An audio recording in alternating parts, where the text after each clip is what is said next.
Welcome to It Doesn't Take a Genius. Ramsey is awesome.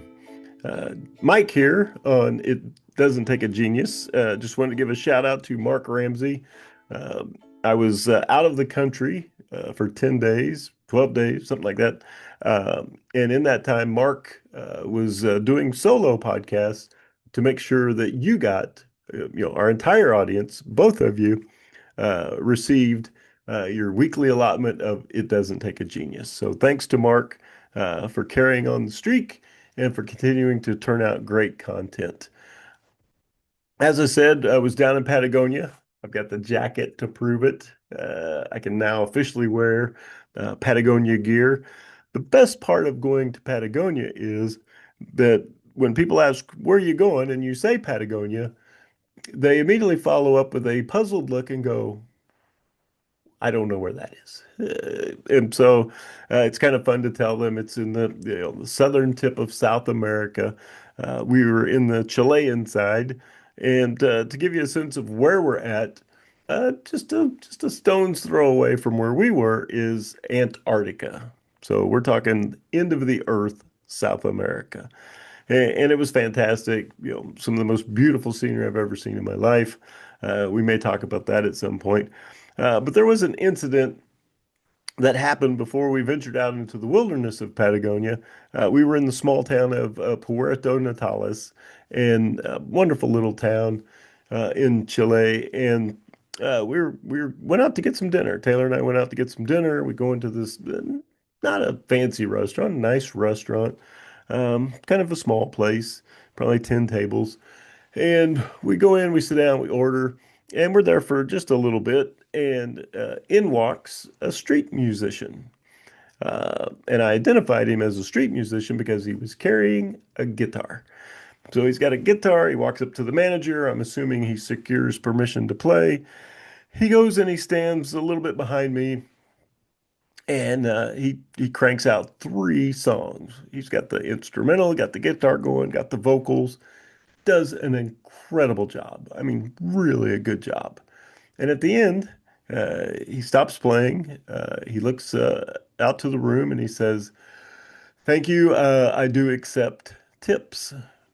And then he stood in that one spot for a minute, and I rooted around, and it's going to sound like, I'm a high roller. I gave him 3,000 Chilean pesos. So yeah, I gave him 3,000 pesos.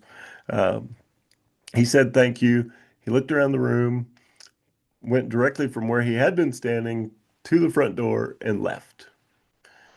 Like, interesting. So we're sitting there, we're in the middle of our dinner, and lo and behold, another street musician walks in. This time, what you were all hoping for, I'm sure, an accordion player. And so I'm like, oh, an accordion player. Don't see that a lot in Indiana. This should be good. So the accordion player, same thing, goes up to the management, secures permission to play, goes and stands about the same spot as the guitar player stood, and he belts out three songs on the accordion with vocals, and it was bad. It was terrible. Now keep in mind, Taylor and I are not musical savants like Mark Ramsey, but even Taylor went, "Whoa, that was not good," and so we're kind of sitting there looking at each other. And then the accordion player looks out at the crowd and says, "Hey, I appreciate you, and I do take tips." Except he did something different. At this point, he takes off his hat, holds it in his hand, and he makes his way from table to table to table. And he says, "Thank you, I do accept tips." Right, very polite, goes around from table to table. He fills his hat with money. He's got just a pile of money sticking out of his cap. Says thank you, walks out of the room. And that's when it hit me. I was like, wow. The most talented guy walked out with almost nothing. The person with less talent, but that was willing to ask, left with a ton of money. You think, how often do I see that in life? Where the most talented person isn't the one who's the most richly rewarded. The The most richly rewarded person is the person who has the courage to tell or ask for what they want. And, you see this so much, right? I'm guilty of this. Most people walk around with hope, right? They hope they get noticed. They hope the boss sees their efforts. They hope the customer understands their value.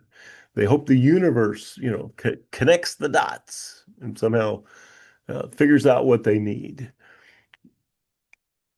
Well, the harsh reality is, hope is not a strategy. Asking is. So, the world doesn't reward intention, it rewards clarity. And, if you're unclear, indirect, timid about timid about what you want, the world fills in the blanks with what it thinks you want. And we often know that that's very seldom the case, right? That what we want in our hearts isn't necessarily what comes out, from the universe. And so, when you ask people, uh, what's holding you back, they work hard, they're talented, um, but it's simply they don't ask.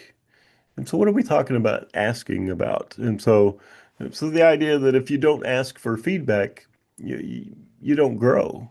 If you don't ask for the business, you don't get the sale. If you don't ask for support, you could quickly burn out. If you don't ask for what you need, people will assume you're just fine, right? And, we all tell ourselves stories. Stories like, well, they should already know. Or if I have to ask, it doesn't count. Stories like, I don't want to seem needy.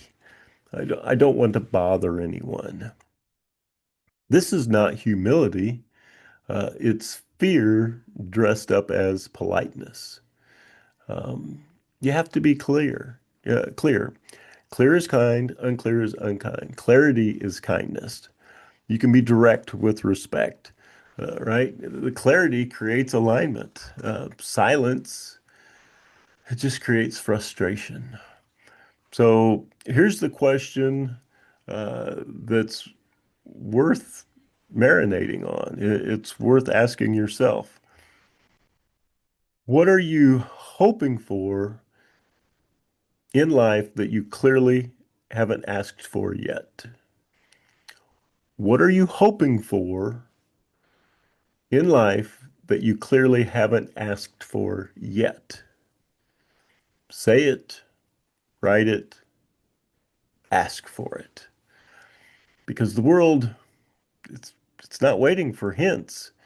It's waiting for someone to be bold enough to ask. And you may be the most talented musician in the restaurant that night, but you won't be the most richly rewarded if you don't ask. Hope this is helpful. I know it was a great reminder for me. And Mark and I are always remiss in not asking for subscriptions and likes.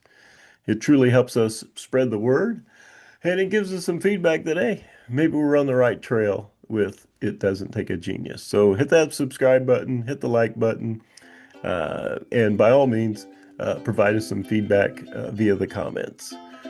Hope you're doing well. And with that, we will send it off to our announcer to take us out. Take it away, Mr. Wolf. And that's a wrap. The musings of Mark and Mike. No rights reserved, etc. Feel free to share and discuss what you heard today. Even claim the ideas as your own. Who'd want to do that? See you next time on It Doesn't Take a Genius. That's good enough.